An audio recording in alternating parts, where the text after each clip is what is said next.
disait le vieux marin dans sa complainte. Les mers s'envolent autour de la terre, séparant les îles et les continents. Elles sont immenses, sauvages et sombres. Lorsque les peuples de l'Antiquité sillonnaient les sept mers, elles n'étaient pour eux que danger, menaces et mystères. Les mers, disaient-ils, étaient remplies de monstres. Serpents de mer, sirènes et kraken géants. Aussi séduisant que soit ce récit mythique, la vérité sur les océans est bien plus fascinante.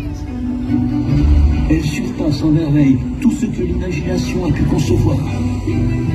Encore aujourd'hui, la mer conserve bien des secrets. C'est un monde sans carte, rempli de créatures inconnues. Un monde que nous allons découvrir ensemble. Bienvenue dans les secrets des profondeurs.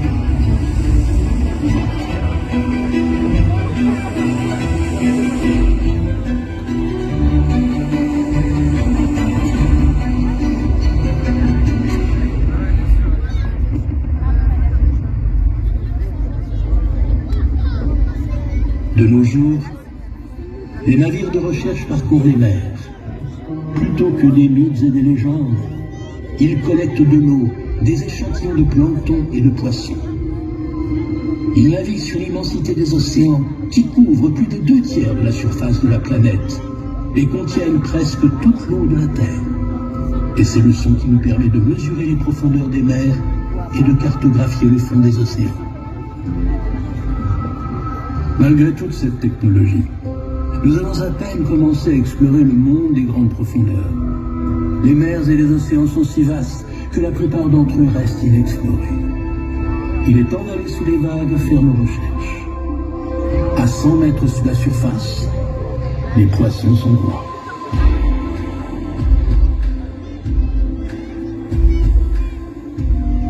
Il y a plus d'espèces de poissons qu'il n'y a d'oiseaux, de reptiles et de mammifères réunis.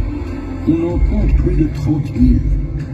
Ils nagent en bande, se cachent sous les récifs, dans les grottes. Ils suivent joyeusement nos bateaux qui traversent les océans. Leur variété de taille, de forme et de couleur est impressionnante.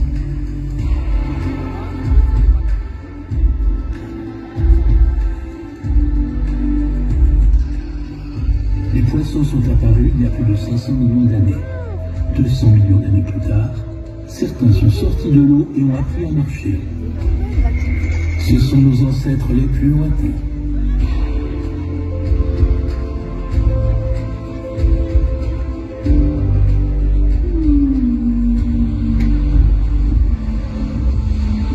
Plongeons plus profondément. À 200 mètres sous la surface de la mer, nous arrivons dans la zone crépusculaire. C'est un environnement hostile, à peine éclairé par les rayons du soleil. L'eau y est froide et l'oxygène rare. La pression est d'environ 20 bars. Et pourtant, il y a de la vie. C'est ici que l'on trouve la plupart des poissons du globe. Beaucoup d'entre eux, comme le minuscule poisson lanterne, produisent leur propre lumière. C'est la bioluminescence. Ici, même le requin brille dans l'obscurité.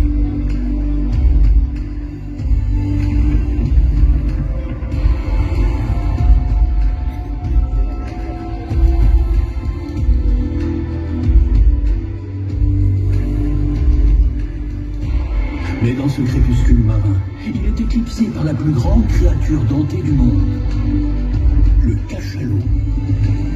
Voici un exemple de mythe devenu réalité.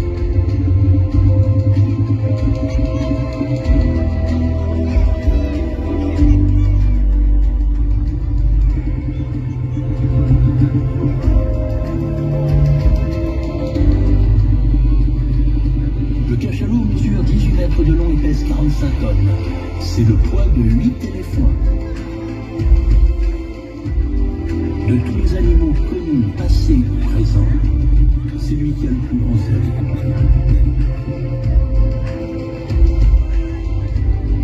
Les cachalots communiquent à l'aide de séries de clics sonores, au niveau sidérant de 235 décibels. Plus brillant qu'un réacteur d'avion.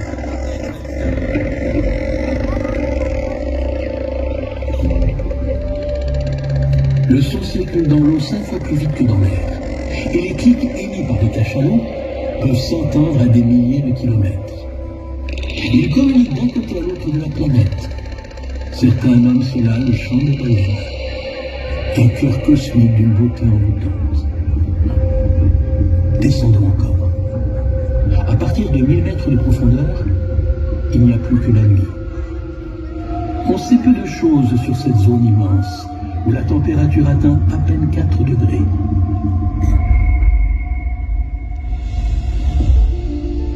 Quelques rares sous-marins spécialisés accèdent à de telles profondeurs, des bathyscaphes.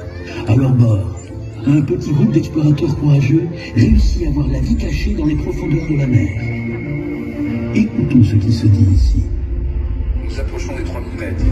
Poisson lumineux ou pas, c'est bien sombre ici. Restons attentifs. Oh. Je crois avoir vu quelque chose. Tourne un peu à gauche. On y est, à 100 mètres. Tu peux t'approcher? J'y vais.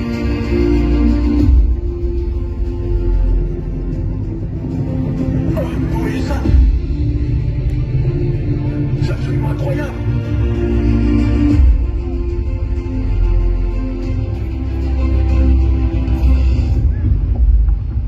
Plus on descend, plus la vie prend des formes étranges. Ici vivent certaines des plus grandes espèces de la planète.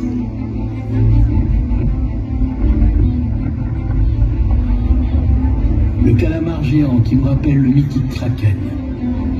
Il peut atteindre 20 mètres de long et capture ses proies à l'aide de tentacules crochus.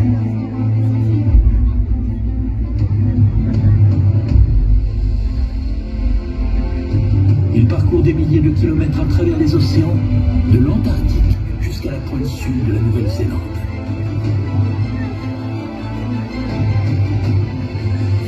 C'est une des créatures les plus insaisissables qui soit.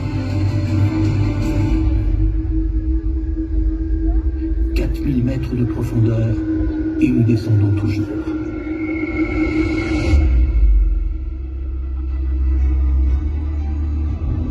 De curieuses créatures bioluminescentes flottent ici telles des fantômes.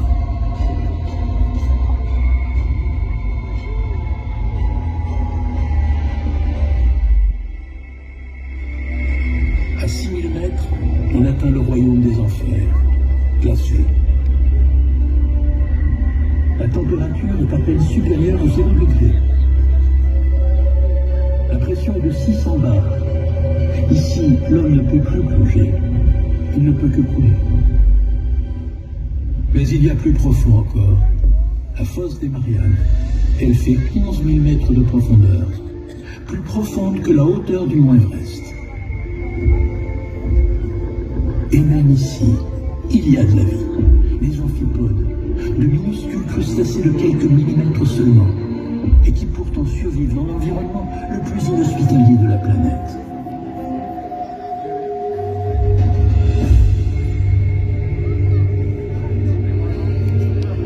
Ainsi, du plus grand des cétacés au plus petit des crustacés, la mer est peuplée d'une incroyable variété de créatures.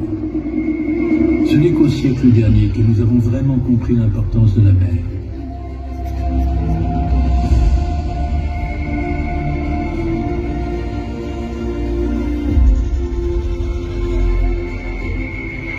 Les mers et les océans produisent la moitié de l'oxygène de notre atmosphère. Ils absorbent un quart des émissions de dioxyde de carbone.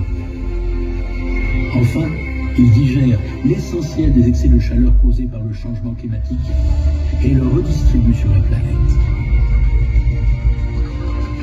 Pour l'astronome Carl Sagan, la Terre vue de l'espace ressemble à un point bleu pâle. Un point bleu pâle suspendu dans l'espace. Ce bleu, c'est le bleu de l'eau. Sans l'eau, nous ne pourrions survivre. Et la Terre ne serait qu'un rocher sans vie.